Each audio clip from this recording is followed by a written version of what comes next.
here in support of the bill of... Yeah, did anybody tell you? Yeah, Okay. Is that crazy? Is that bad? But I think the way you guys go about it is unhelpful a lot of times. Do you think it's unhelpful today? I do. Would you guys be talking about the bill of abolition if we weren't here? Oh, we actually have. The bill of abolition? Yeah.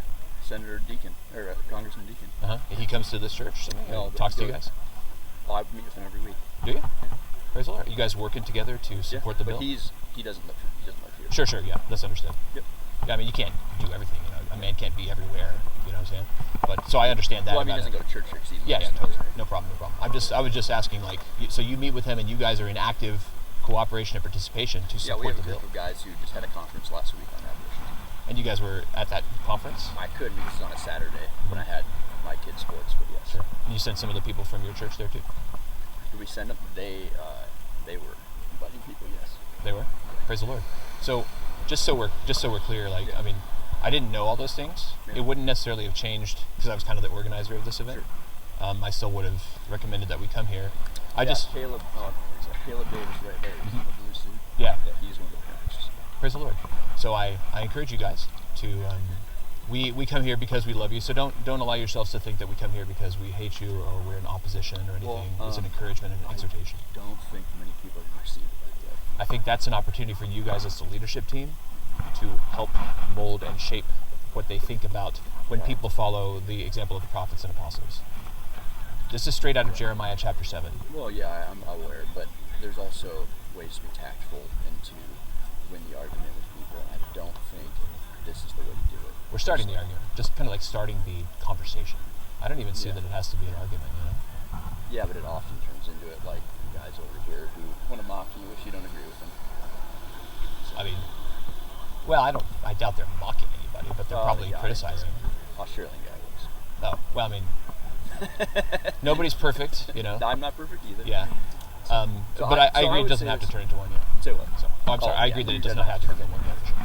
I just think that yelling at people, might not be the right word, trying to get the attention of people, and in some cases, like arguing with people. Sunday morning. They're partying late. That guy. It's still Saturday night for them.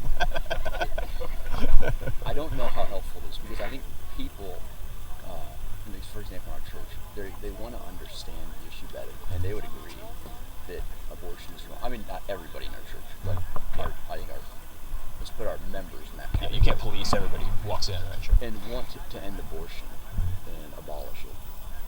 And I appreciate your guys' hard desire to make that more public and call people to that.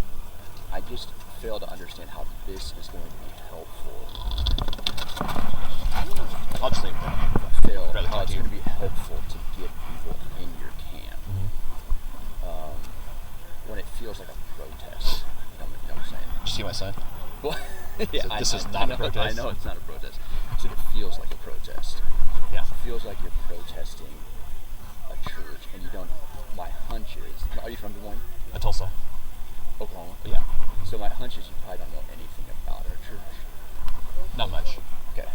So when people walk out or walk in, it feels like they're being protested versus trying to be convinced of a biblical position on abortion. Does that make sense? Yes. Yeah.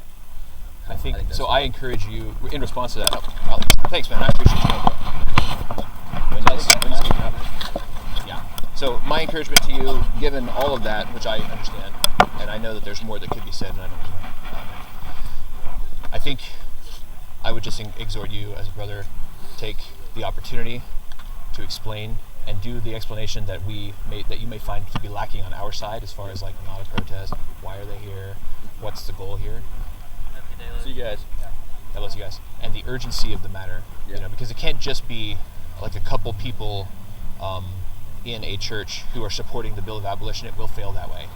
The babies need our urgent assistance, and they need us to be reaching out to other churches, and they need like whole congregations involved in pushing that kind of stuff. And I don't disagree. It's very urgent.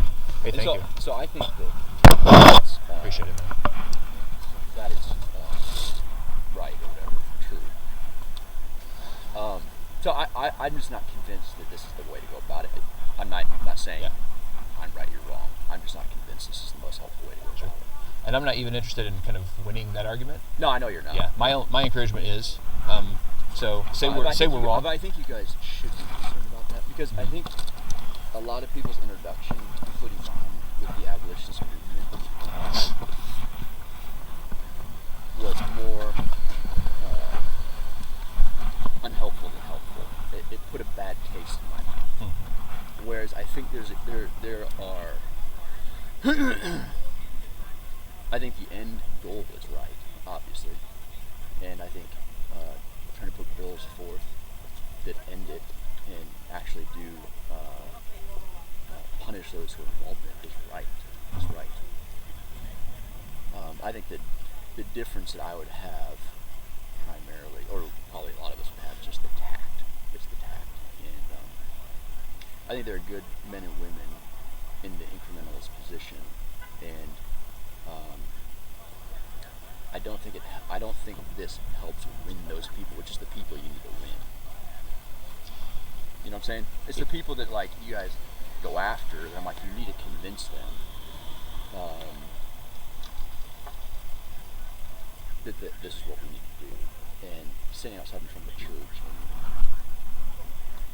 and creating a protest-like atmosphere, I don't know that it helps do that, I guess. Are you guys, did your conference this week or was it last week? It was this week. It's this weekend, yeah. The one that you're referring to was a similar... No, your conference. Yeah, it's right now. Yeah. Right, okay, that's right.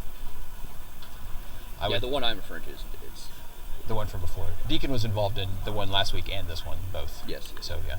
It was a strange circumstance, but it is what it is. Yeah, sorry. It doesn't merit, delving more into... What's your name? My name's Alan. I'm Nice to meet you. Daniel. Are you from Tulsa? Indiana. Whereabouts?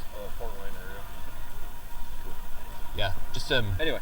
15 years of tact and such. We've been told many times. No, I'm with tact. Yeah, there's a lot of tact. So a lot of that. Look, I hear that you say, and you've been very respectful. Here, I want to challenge you a bit because when I hear tact, what I mostly hear is Jeremiah 6. They say peace, peace where there is no peace. You are playing a role currently in the larger kind of American church, bandaging the wounds of the people superficially. Yeah. When the whole head is sick from top to bottom, there is no soundness in it. We have a responsibility to bring an actual biblical corrective when the whole culture is at peace with child sacrifice, and all the churches are too. And to be clear, this is a multi-campus model. It's a highly unbiblical thing that you guys are doing here, just structure-wise. And so Sorry, just what are you referring to? like the multi-campus model. This is one campus of several Walnut Creek churches, right? Yeah. So you don't know what you're even talking about. That's a very unbiblical thing to do, is set up multi-campuses and kind of... Do you know how we're set up? Your campus models, right? You know how we're set up. So you're not a multi-campus model? Okay. We have multiple I could be mistaken. churches that have local pastors, local membership, local gathering. Okay. This is my point. You guys don't even know what you're talking about. Okay. Well, and that's possible. That's possible. But see, you're making judgments, and this is the stuff that drives me nuts. Are you at peace? But your whole congregation, what do you guys even know where Mid-Iowa Fertility is, or where the Planned Parenthood is? I know. Have you guys been out to the schools and to the universities, bringing the gospel into conflict with the culture of death? Multiple campus ministries. Not campus ministries like evangelism, going out to reach the lost, initiating gospel conversations. Like the serious portions of the congregation are involved in that? Yes. Okay. See, I don't know. You don't even know.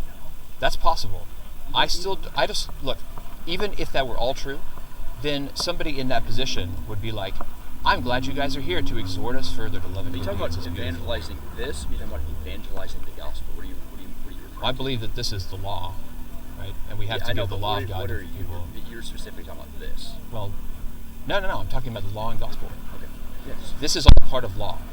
Yes. You know the three uses of the law, right? This is two of the three. So we have to of the law, yeah. And heck, for the lost people inside, it's all three uses, because there's always going to be lost people in any congregation too. Yeah. It doesn't matter how much I know about your church. Even a church that was completely activated to attacking the abortion holocaust and engaging the culture of death, if people show up to do this without knowledge, the correct thing to do is, you guys, thank you for being here to stir us up even more to love and good deeds. And you have not been spitting at me, and I appreciate that. You do seem a little bit like you're not happy, but you should be happy that we're here to stir up your congregation to love and good deeds. Now you have the opportunity to activate them even more to love and good deeds. If it's true, which I doubt, that all these good things that are happening that you say are happening, but it doesn't matter what I doubt, right? You know the truth. You can use it to keep it moving, man. Keep growing the church. Insulting people, it's probably not the move. Insulting people? Was that an insult? Nope. He never insulted anybody.